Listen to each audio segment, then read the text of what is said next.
বলছি দাদা, আজকে আপনাদের এই চাকুলিয়া বিধানসভার ঐশ্বরাগার শাহপুর এলাকায় আপনাদের প্রার্থী মনোজ জৈনের প্রচারে, নির্বাচনী প্রচারে এসেছিলেন ভারত সরকারের জাহাজ প্রতিমন্ত্রী শান্তনু ঠাকুর। কি বলবেন দাদা?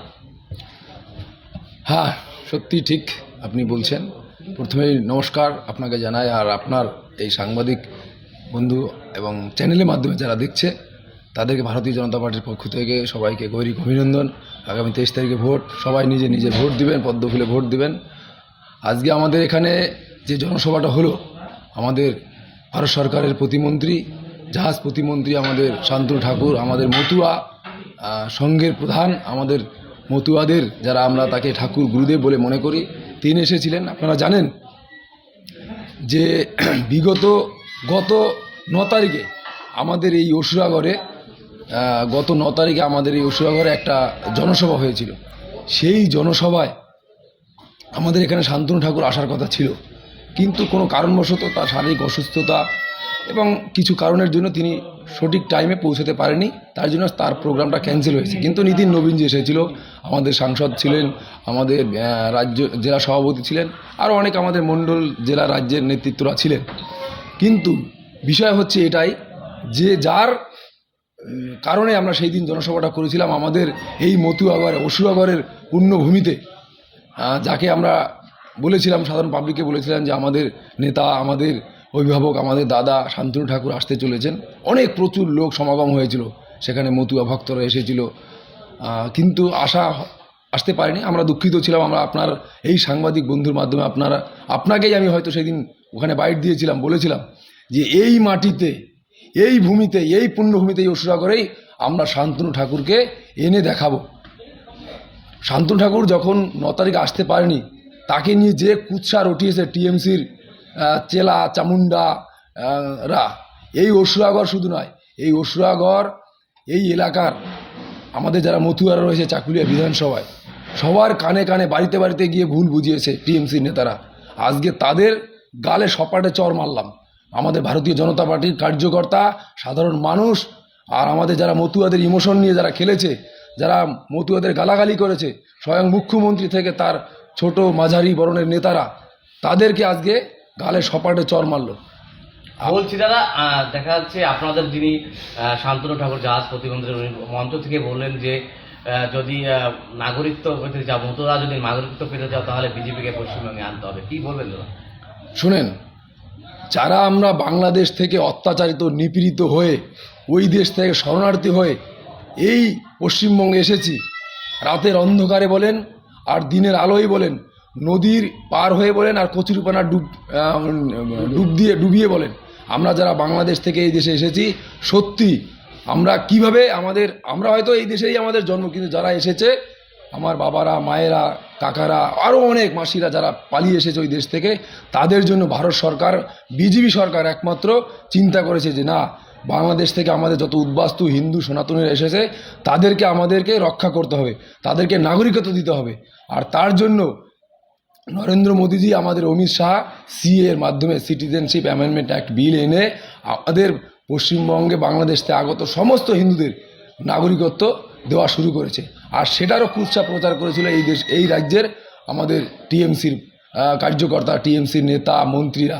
আজকে অনেকেই নাগরিকত্ব পেয়েছে, এসআইআর হয়েছে। এসআইআর সঙ্গে নাগরিকত্বের কোনো ভূমিকা নেই। আপনাদের প্রথমে একটা কথা বলে কি, যারা সিএতে আবেদন করেছেন তারা নাগরিকত্ব পাচ্ছে, এবং তাদের জন্য ভারত সরকারের প্যাকেজ আসতে চলেছে। যারা বাংলাদেশ থেকে আমরা উদ্বাস্তু হয়ে এখানে এসেছি, তাদের জন্য স্পেশাল প্যাকেজ আমাদের ভারতবর্ষের সরকার দিচ্ছে, এবং পশ্চিমবঙ্গে আগামী দিনে ক্ষমতা আসার সঙ্গে সঙ্গে সেটা কার্যকর হবে।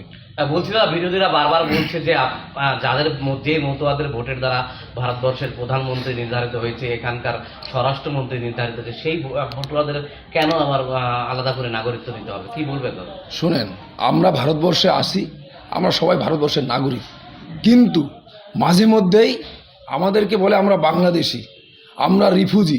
এই তকমাটা ঘোচানোর জন্য আমাদের পশ্চিমবঙ্গের যারা আমরা সনাতনী বাংলাদেশি, আমরা উদ্বাস্তুরা আছি, ভারত সরকার আমাদেরকে এই আইন, এতদিন কংগ্রেস করতে পারেনি, এখন ভারতবর্ষে বিজেপি সরকার রয়েছে, গভর্নমেন্ট রয়েছে, 21টা রাজ্যে আমরা ক্ষমতায় রয়েছি, পশ্চিমবঙ্গ ক্ষমতা আসতে চলেছি, যার কারণে পশ্চিমবঙ্গে যারা আমরা হিন্দু সনাতনীরা আছি, উদ্বাস্তুরা আছি, তাদেরকে সুযোগ সুবিধা নাগরিকত্ব দেওয়ার জন্য তাদের যে অন্ধকারের মধ্যে এতদিন যে সরকার রেখেছিল, সেই অন্ধকার থেকে আলোর দিশা দেখানোর জন্য আমাদের এই নাগরিকত্ব বিলটা এনেছে এবং এর মাধ্যমে আমরা সার্টিফিকেটটা পাচ্ছি, অনেকেই পেয়েছে। আর দেখা যাচ্ছে আজকে আপনাদের এই যে জনসভা ছিল সেখানে নারীদের উপস্থিতি ছিল চোখে পড়ার মতো। কি বলবেন, কতটা উৎসাহিত জায়গায় আপনাদের এই? আপনি খুব ভালো একটা প্রশ্ন করেছেন। আপনি জানেন যে গত পরশুদিন, আই থিঙ্ক, যদি আমার ভুল না হয়, সংসদে একটা বিল এনেছিল, সেখানে মহিলাদের জন্য আরক্ষণ সংরক্ষিত থাকবে। সেই বিলের বিরোধিতা করেছে কে? আমাদের রাজ্যের টিএমসির যারা এমপি রয়েছে, যারা সাংসদ রয়েছে, যারা রাজ্যসভার সাংসদ, যারা এমপি রয়েছে, তারা বিরোধিতা করেছে। তাহলে ভাবুন, যে রাজ্যের মুখ্যমন্ত্রী একজন মহিলা, সে চাইছে না যে এই পশ্চিমবঙ্গের নারীরা উপরে উঠুক। সে একাই চাইছে যে পশ্চিমবঙ্গের মুখ্যমন্ত্রী একবার তিনি হয়েছে, আর যেন জীবনে কেউ না হতে পারে। তার কারণে আজকে নারীদের, মহিলাদের যেভাবে তিনি অপমান করেছে, তার এমএলএ, তার এমপিরা যেভাবে আমাদের এই নারীদের জন্য যে সংরক্ষণের বিল এনেছিল কেন্দ্র সরকার, সেই বিলের যে বিরোধিতা করেছে, তার জন্য সেই বিলটা আমাদের বাধ্য হয়েছে সরকার, সেটা যেহেতু পার্লামেন্টে পাস হয়নি, সেই বিলটা ফিরিয়ে নিয়েছে। আর এটার জবাব পশ্চিমবঙ্গের মহিলারা, আমার মাতৃশক্তিরা, মায়েরা এটা দেবে। আপনি তৈরি থাকুন মুখ্যমন্ত্রী। টিএমসির বিসর্জন আগামী এই 26 তারিখে, 26শে যে নির্বাচন, টিএমসি সেটা বিসর্জন হতে চলেছে। বলছি আরেকটা বিরোধীরা যেটা সবচেয়ে আপনাদের বড় আরোপ করে, বিজেপি হচ্ছে বাংলা বহিরাগত দল। বিজেপি যদি পশ্চিমবঙ্গে আসে তাহলে আপনাদের কে মাছ খাবে, কে মাংস খাবে, সেই বিষয়ে তারা হস্তক্ষেপ করবে। কি বলবেন একজন সাধারণ বাঙালি বিজেপি কার্যকর্তা হিসাবে? শোনেন, আমি একজন বিজেপি কর্মী।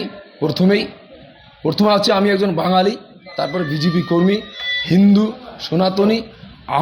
আমি কি খাবো কি না খাবো, আমি একজন বিজেপি করি। আমি শুধু পশ্চিমবঙ্গে না, আমি পশ্চিমবঙ্গের সঙ্গে সঙ্গে দিল্লির নেতাদের সঙ্গে বসেও আমি একই টেবিলে খাবার খেয়েছি। কে কি খেয়েছে, আমি মাছ ভাত খেয়েছি, কেউ মাংস ভাত খেয়েছে, কেউ নিরামিষ খেয়েছে, একই টেবিলে বসে। আমাদের মধ্যে খানা পানার মধ্যে কোনো বিরোধিতা নেই। কিন্তু টিএমসি পশ্চিমবঙ্গে যেভাবে অরাজকতা এই মাধ্যমে শুরু করেছে, আপনাদের একটা কথা বলে রাখি, বিজেপি, ওরা বলতে আছে বিজেপি মানে আমরা বহিরাগত। আজকে ভাবুন, পশ্চিমবঙ্গে কতজন বিহারি টিএমসির এমএলএ রয়েছে, কতজন রাজ্যসভার সাংসদ রয়েছে, সেটার একটু প্রশ্নের জবাব দিন। শুধু বিহারি নয়, উনি তো ওনার বৌমাকে নিয়ে এসেছে তোমার কোথা থেকে, অন্য রাষ্ট্র থেকে, এখানে হায়ার করে, বিবাহিত কি জানি না, নিয়ে এসেছে, বাড়িতে এনে রেখে দিয়েছে। আর উনি বলছে পশ্চিমবঙ্গে বিজেপি বিরোধী। আজকে ইউসুফ পাঠান বলুন, কোথাকার, গুজরাটের। আজকে বিহারের হচ্ছে আছে, তারপর হচ্ছে আরেকজন আছে, কি যেন ওনার নাম, খেল জগতের আর একজন আছে।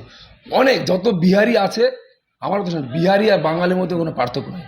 কিন্তু উনি হিন্দি ভাষীদের, আজকে আপনি ভাবুন, এই উত্তর দিনাজপুরের যিনি এমপি রয়েছে, এই যিনি এমএলএ রয়েছেন, তিনি কোন ভাষায় বক্তব্য দেয়? বেশিরভাগ ওনার যত এমপিরা রয়েছেন, সবাই, এমপি হোক এমএলএ হোক, তারা সবাই হিন্দিতে কথা বলছে, তারা উর্দুতে কথা বলছে।